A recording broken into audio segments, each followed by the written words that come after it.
Hello, everybody. I am Dr. Sarah Wooten, and this is Dog Care on Air. And today I am so excited because I have one of my favorite guests of all time on with us today. We are so lucky. So I want to tell you why he is so awesome, but I also want to say first, Dr. Becker, I am so glad you're here. Thank you, friend. So, Blessed and enjoying being home at our Almost Heaven Ranch in North Idaho. So for everybody who's watching, I want to tell you why I'm so excited that he's here. And if you don't know who this guy is, have you been living under a rock? So let me tell you why he is so awesome. Dr. Becker, Dr. Marty Becker is a nationally known pet expert. He's an author, he's a professor, he's a media personality, and a practicing veterinarian. He's known as America's veterinarian, and it's easy to see why. He was the veterinary contributor to Good Morning America on ABC for a long, long time. He's lectured at the Smithsonian Institute and every single veterinary school in America.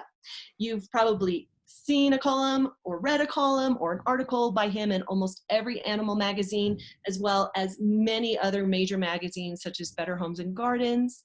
He's been a contributing editor to Dog Fancy, Cat Fancy, Reader's Digest, and served as the chief veterinary correspondent for Amazon.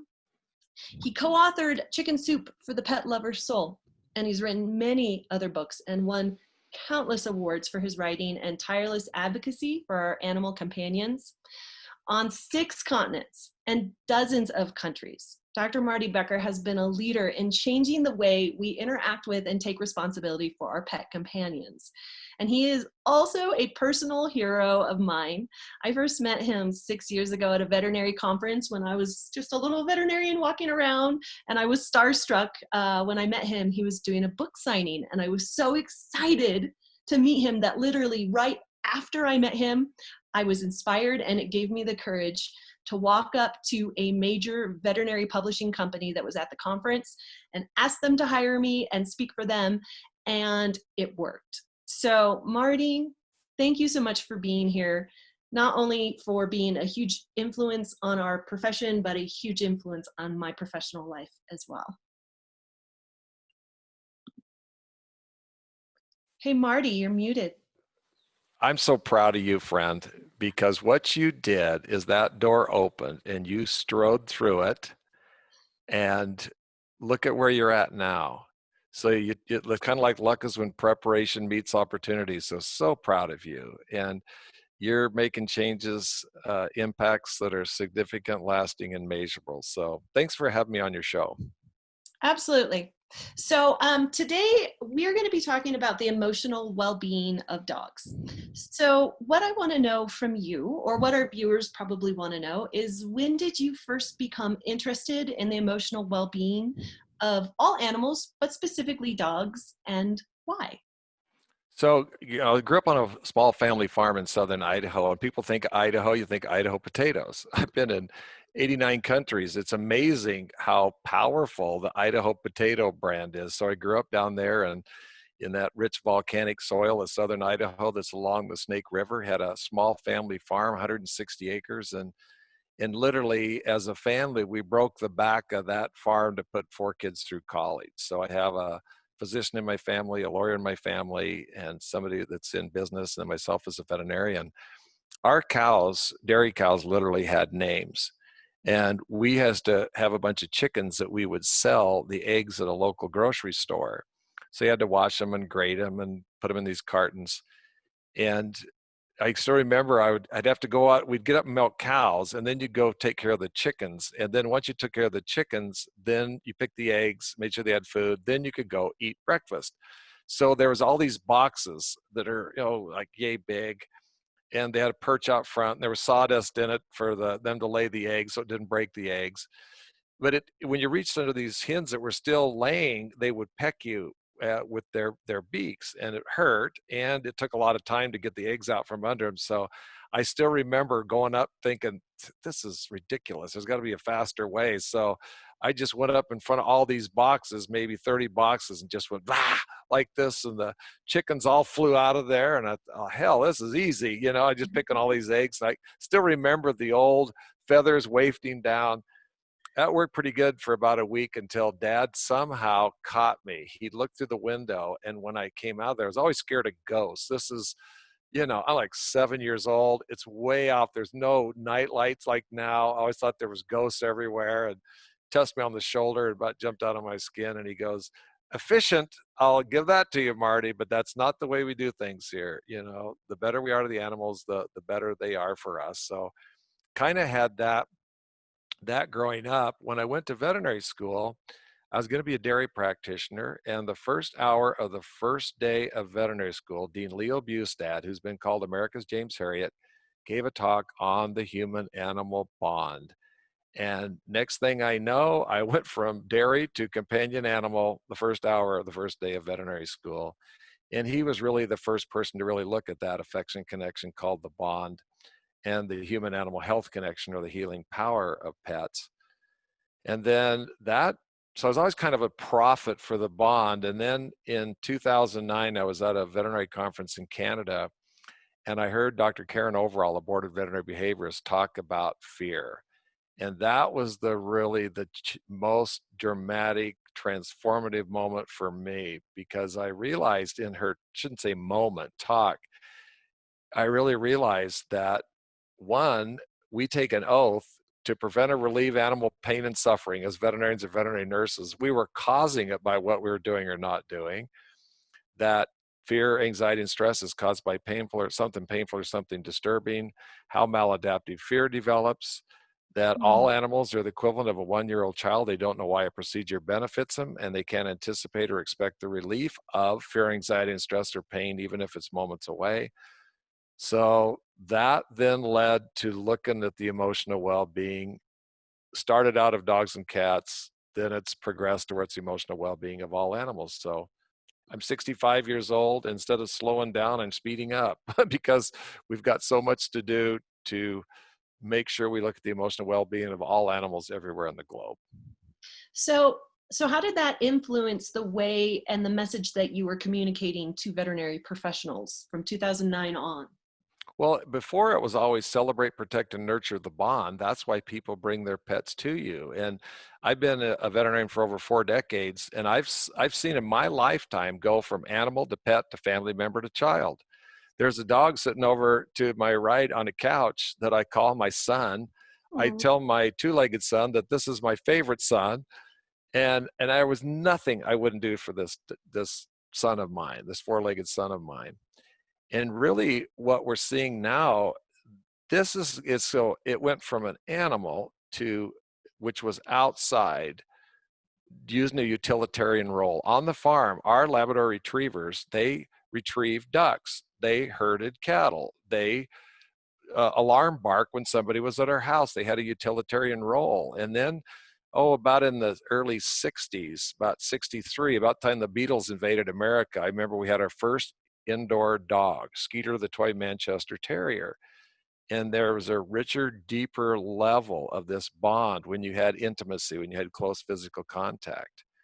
And what's really neat to see now, so through Fear Free, what we realized that there's these, again, you got to go back when, let's at the time of COVID, and we're going to have fall flu season. We get a vaccine, and we know why we're going to get the vaccine, and we know it's going to hurt. The actual injection maybe hurts for 10 seconds, and then it may be a little sore, but we can take something over the counter. It's going to be fine. Well, when a dog gets a vaccination, they don't know what it's for, and they don't know that it's going to be over within 15 seconds, and then they're going to be going home. So each different species have different things that are fear, anxiety, and stress triggers, and each individual has things that are fear, anxiety, and stress triggers for that pet. So just like you have a medical record, you have an emotional record on each pet, and you're always trying to reduce fear, anxiety, and stress and increase happy and calm. And on the other side, we're trying to decrease risk or pain or something from a condition and increase health. But now one thing that's interesting, Now we're seeing it go from child. So it was animal, pet, family member, child. Now it's life support system, human life support system, cleverly disguised as a four-legged child. And that is the word from the past president of the Mayo Clinic, Ed Cragen, in a recent conversation. Mm. The number one thing we can do, besides limiting exposure, is have a healthy immune system. And this guy who's quadruple boarded at Mayo, internal medicine, oncology, hospice, and palliative care, says the number one thing that we can do for a healthy immune system is enhance the relationship we have with our pets. Shut the front door. I know. And he's prescribed over 1,000 pets over the years on a prescription pad. And over a third of his patients over the years that didn't have a pet, he's got them to get a pet. So you're worried about COVID. The number one thing is to enhance the relationship with the pet that enhances your immune system. That and limited exposure are the two biggest things you can do. Pets are medicine. So what wouldn't you spend now if that's I've got a 95-year-old mother-in-law and a 72-year-old brother-in-law that has chronic health problems. What would I not spend on their life support system? Mm. That's what you got to think about. Pets just don't make us feel good. They're good for us. And we have the research to prove it. I'm actually writing this down that pets are being considered life support system, and it's blowing my mind. So you mentioned something called fear-free. What is fear-free? Here's how Fear Free got its name. Karen Overall, this boarded veterinary behaviorist, first of all, probably most of the listeners don't know there are boarded veterinary behaviorists. There are 87 now for the American College of Veterinary Behavior. They are the ones that have the education, the training, and the experience to speak about the emotional well-being of animals. It's not somebody, I won't mention any names of somebody that has no formal training, that has a hit TV show, and they're the spokesperson for the emotional well-being of animals. And so that's the bedrock of Fear Free. We also have PhD behaviorists like Brian Hare at Duke, Alexander Horowitz of Columbia, wrote the #1 New York Times bestseller, Inside of a Dog, the head of ethology at MIT. And pardon me, of the 250 some people on the Fear Free Advisor Group, the only gifted person, I think, is Temple Grandin. And Temple Grandin is part of the Fear Free Advisory Group. But anyway, when Karen Overall said fear is the worst thing a social species could experience and it causes permanent damage to the brain. So when I got done with listening to her talk, first of all, I felt nauseous. Sarah, like all of us involved with animals, usually we were drawn to it from an early age. We love animals. We want them to love us back. We want to prevent problems. We want to be proficient at treating problems. But the last thing you want to do is hurt. Nobody gets in this business to make life worse for animals. So if she said fear is the worst thing, I thought, well, fear free would be the best thing. Sounds that's catchy. And thanks to a few Canadian beers, that idea came to my mind that same day.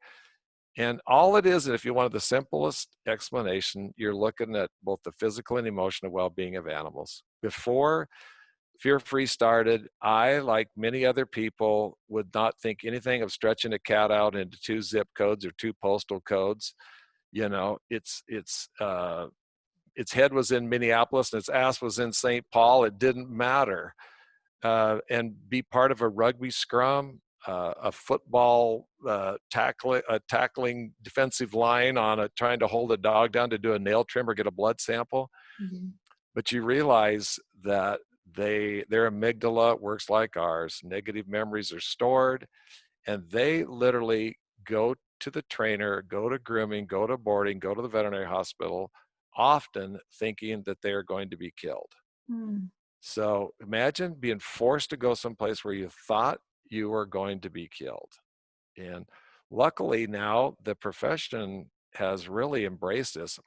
We really wanted it anyway.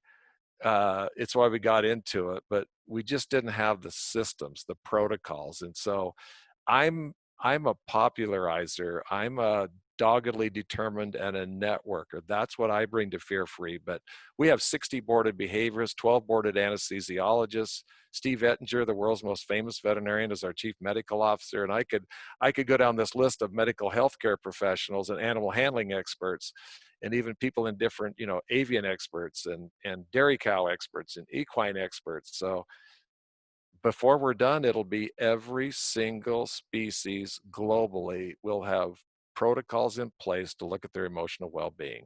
Amen. Feel like an evangelist. So shall it be written, so shall it be done.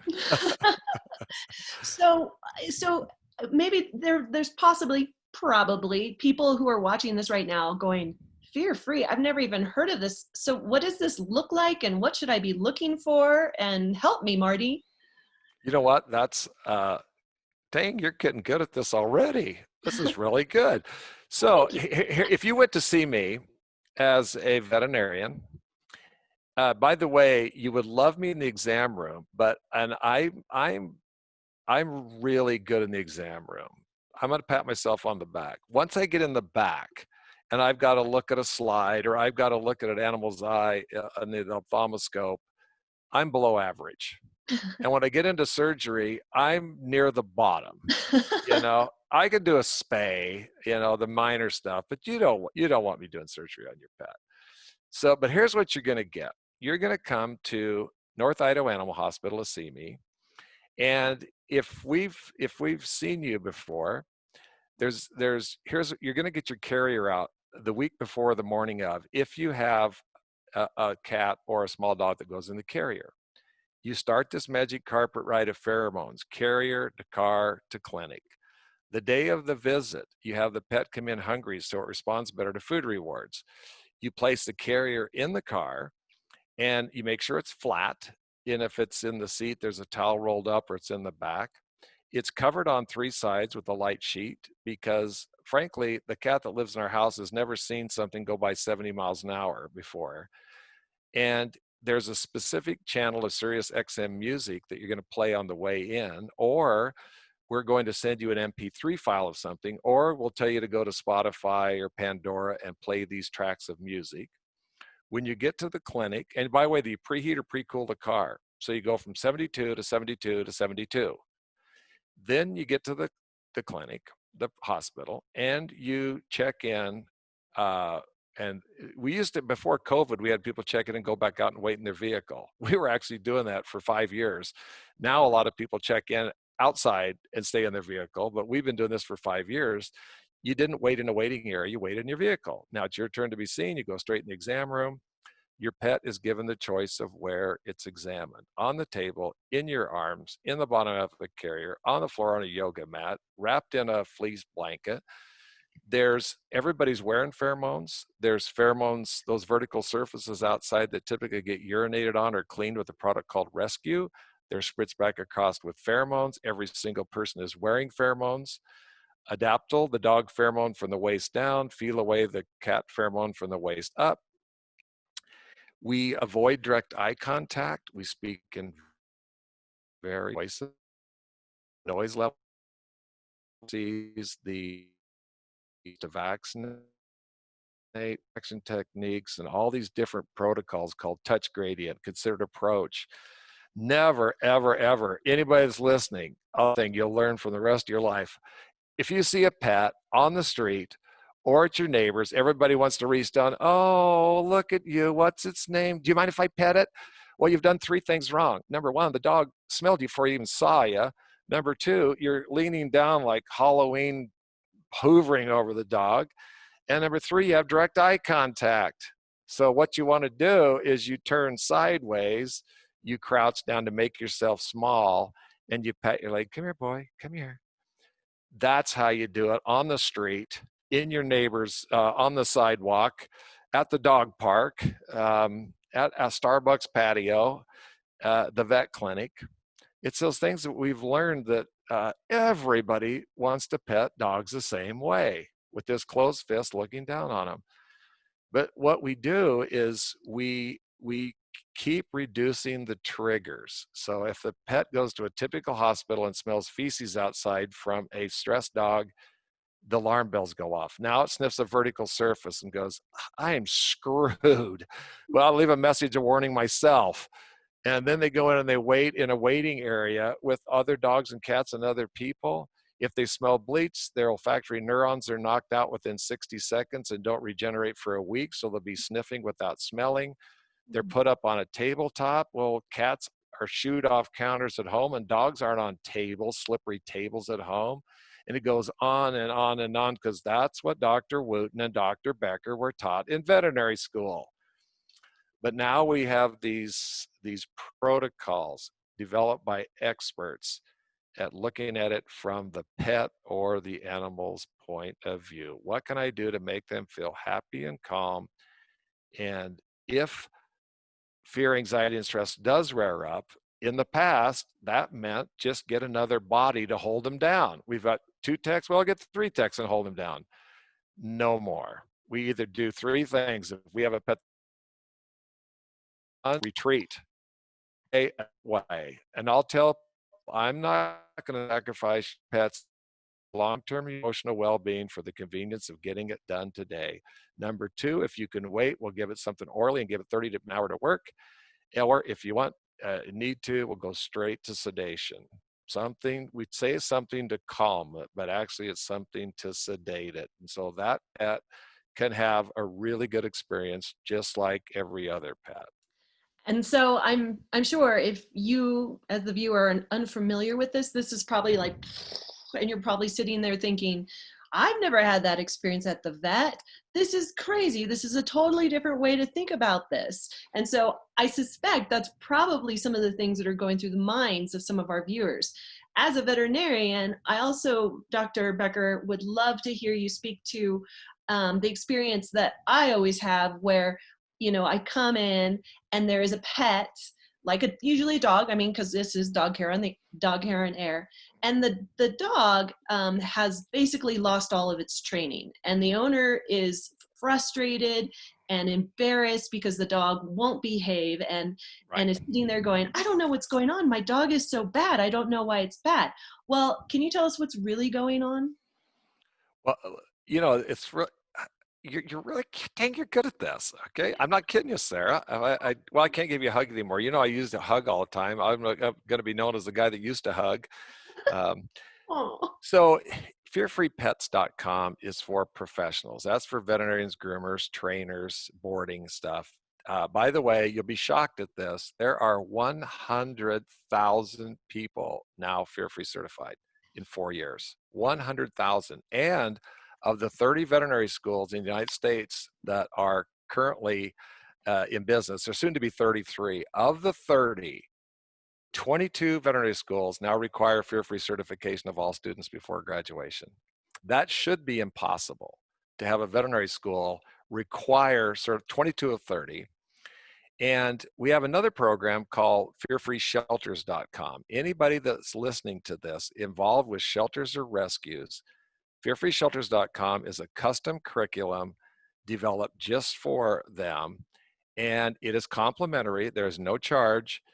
And tens of thousands of people have complete. It's only been available for about 7 months. It's a 5-hour online program.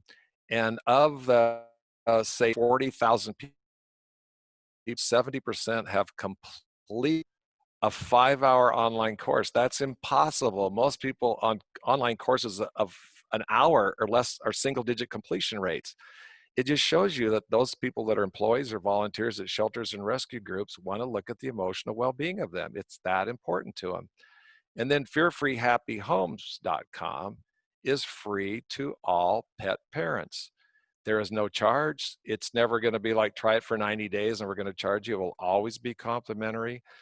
There's over $1 million just of animated content on that site. So that's, if you have if you're looking for cat diarrhea or dog hotspots, that's not the place to look. There are lots of good sources on the internet for that kind of information, but anything related to the emotional well-being or enrichment.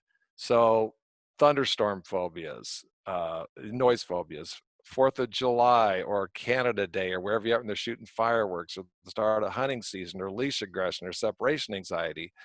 By the way, we're going to see a lot of separation anxiety because of COVID, because of the people staying home with their pets. So fearfreehappyhomes.com.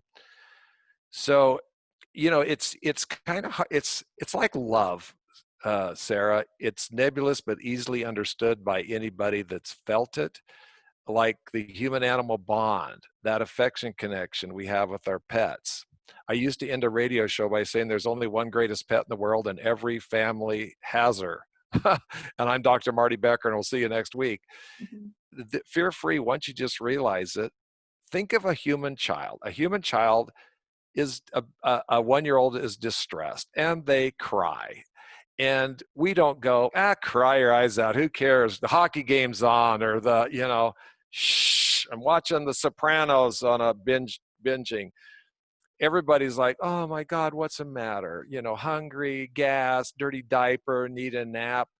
Once you start to know these signs of the pet, whether it's in your house, at the groomer, at daycare, out walking on the street, or going to the vet, they're in distress. And so you got to take steps to reduce the triggers or remove the triggers and treat it. If it's not fair to have these pets thinking they're going to die when fireworks are off, when it's something that we can treat and treat easily.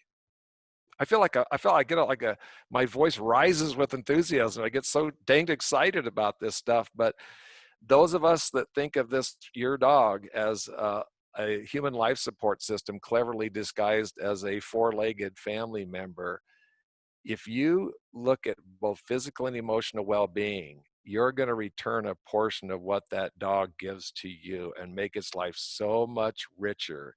And that dog that's in your house does not want to be born retired. Their bodies are built for movement. Their brains are built for the hunt and other things.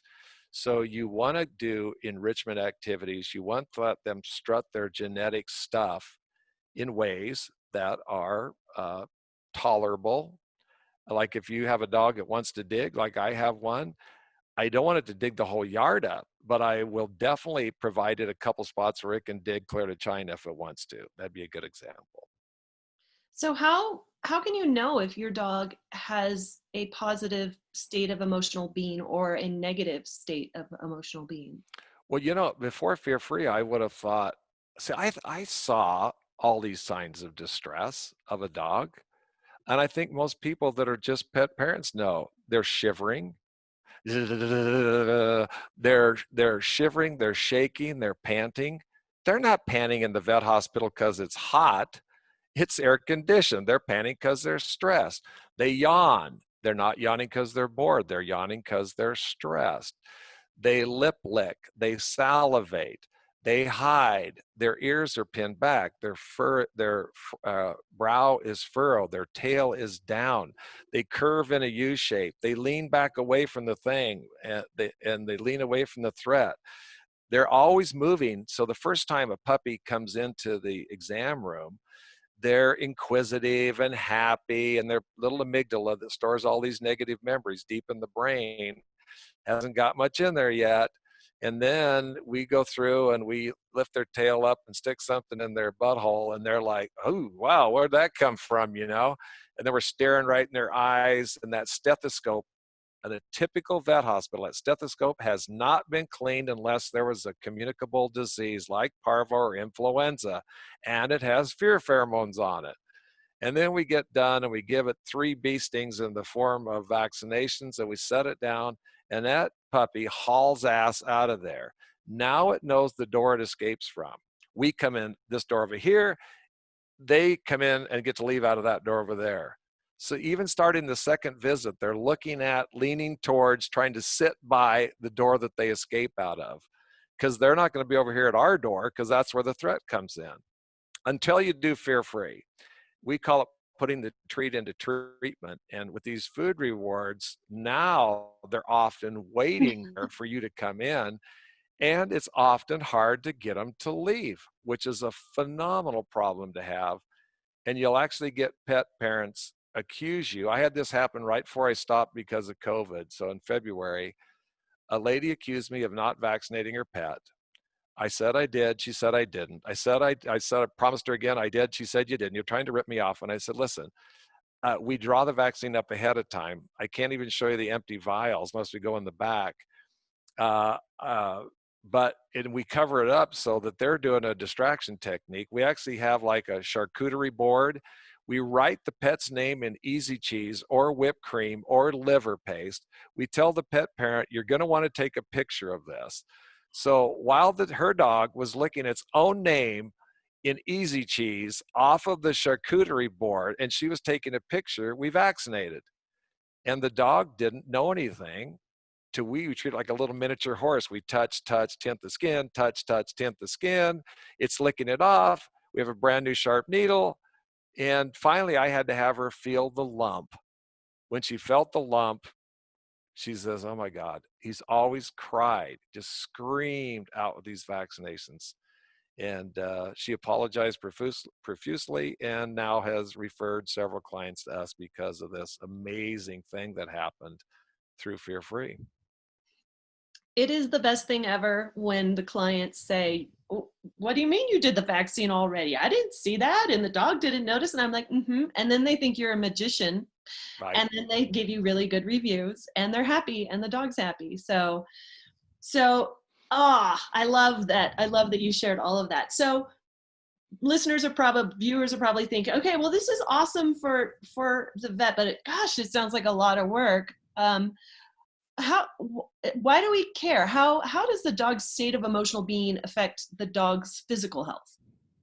Well, let's look at me.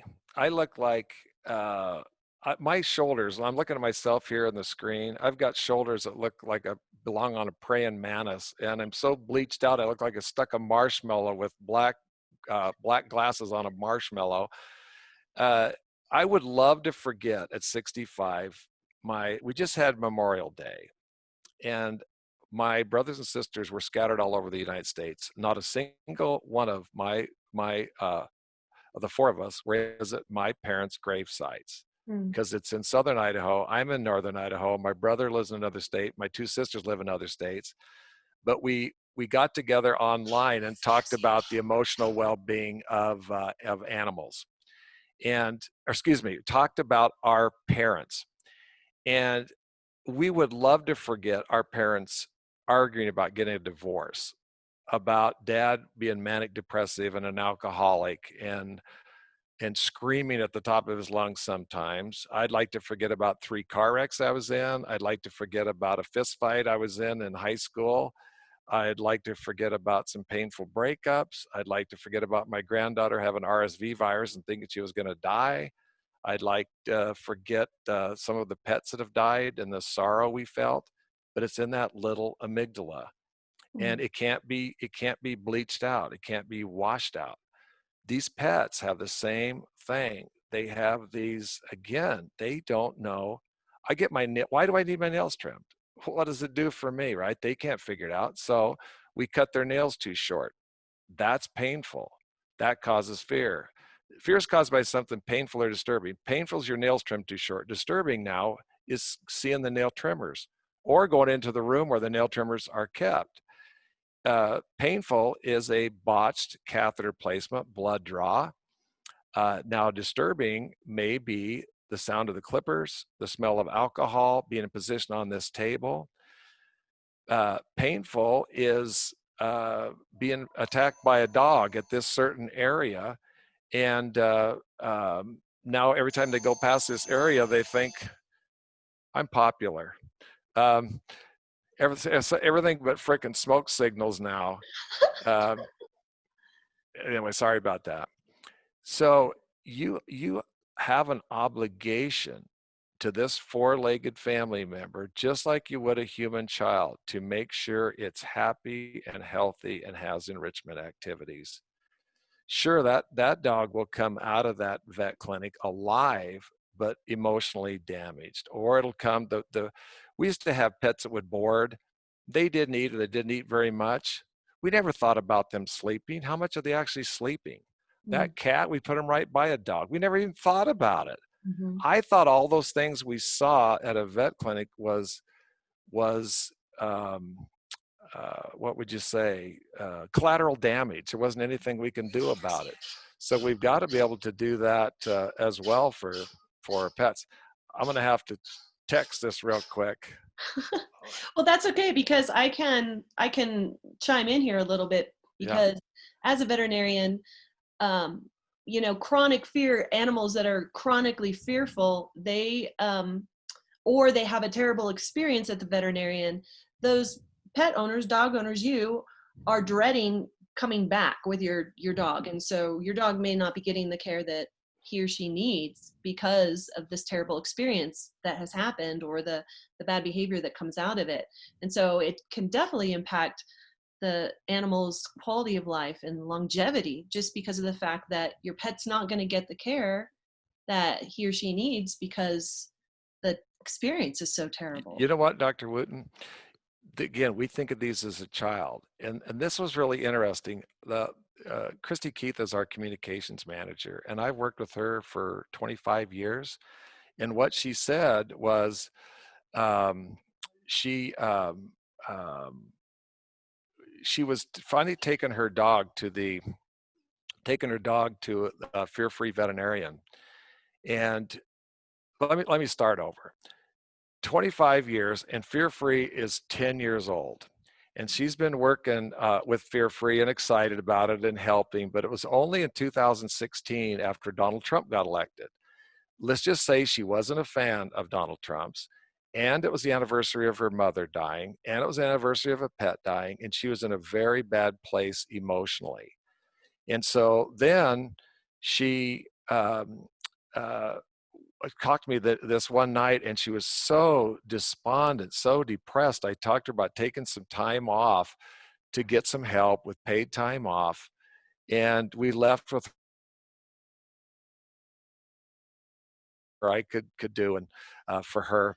The next morning she calls up early, and it's like, "Oh my God, Marty! Oh my God! Oh my God, Marty!" I'm thinking, wow, whatever she got prescribed, did that ever work fast? Incredible. And what it was is she had gone to a fear-free veterinarian with a new deer hound. And when she got done, deerhound puppy, when she got done, the deerhound puppy would not leave the exam room.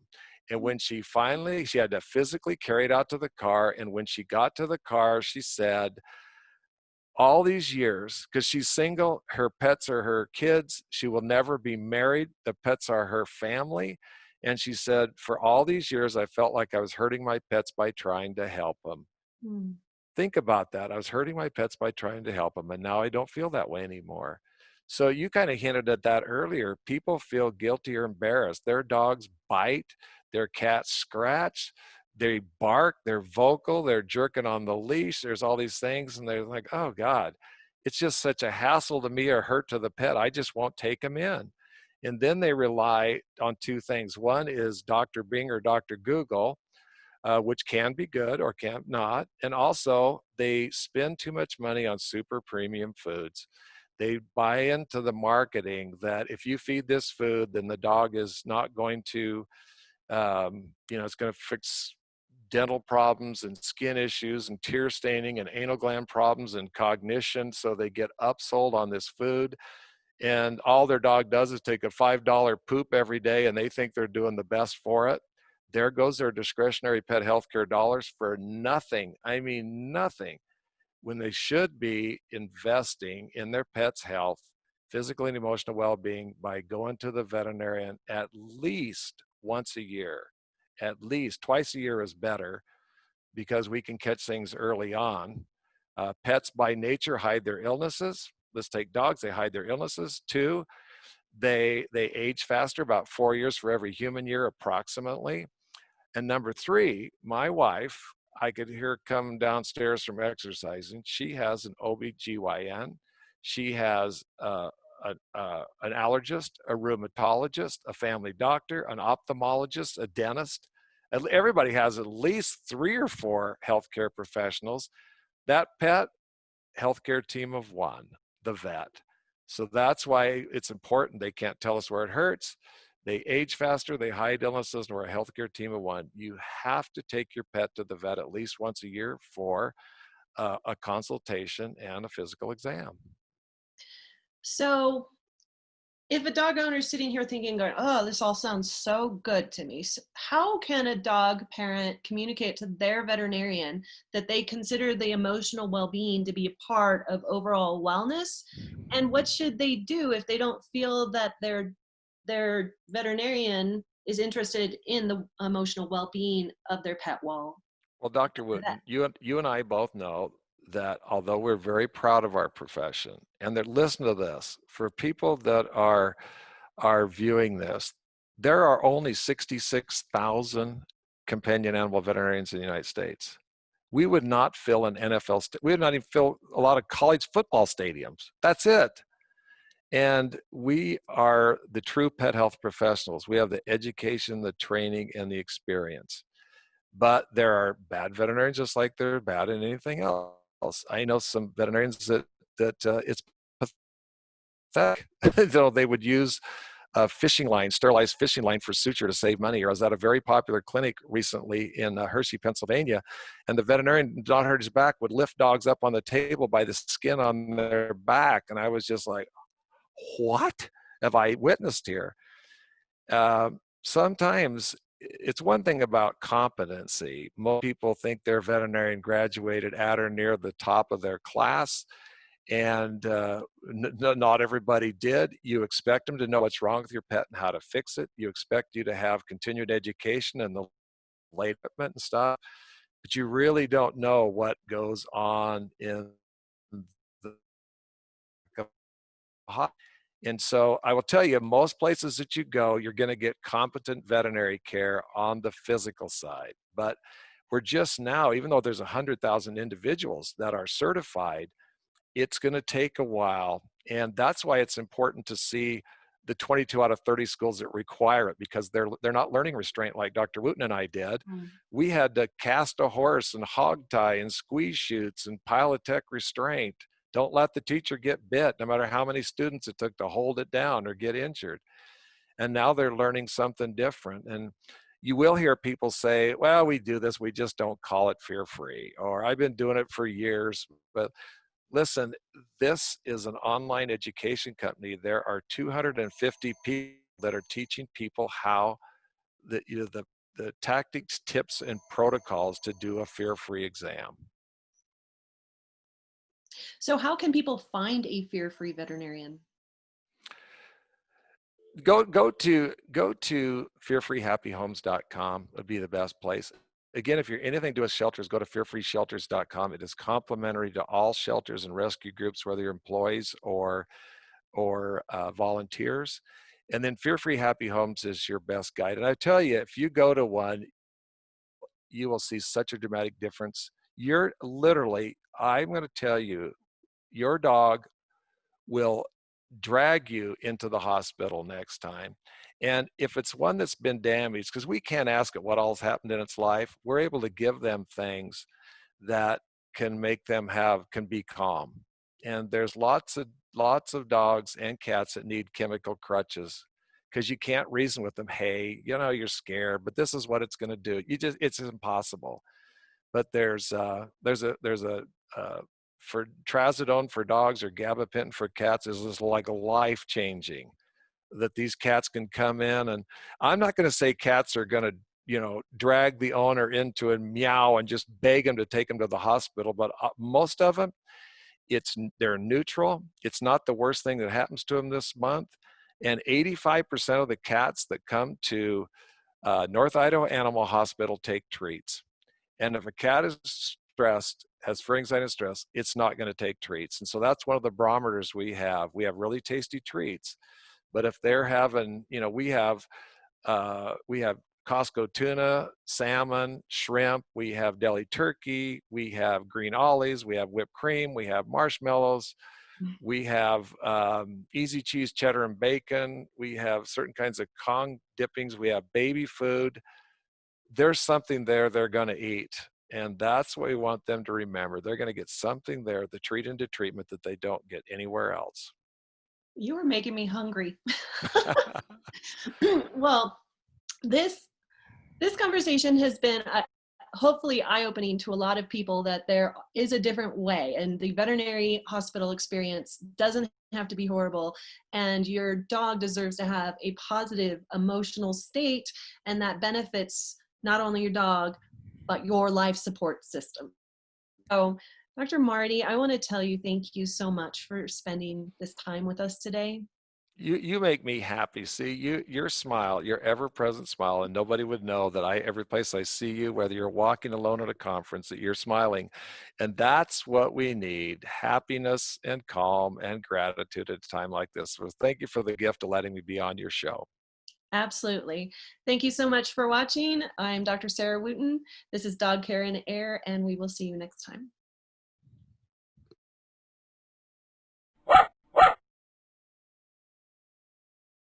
Thanks for checking out our content. If you'd like to see more, please visit our website at dogcareandair.com or any of our social media channels where we're uploading new content on a daily basis. Look for links in the description. And remember, dogs do so much for us. Learn to do the best for them.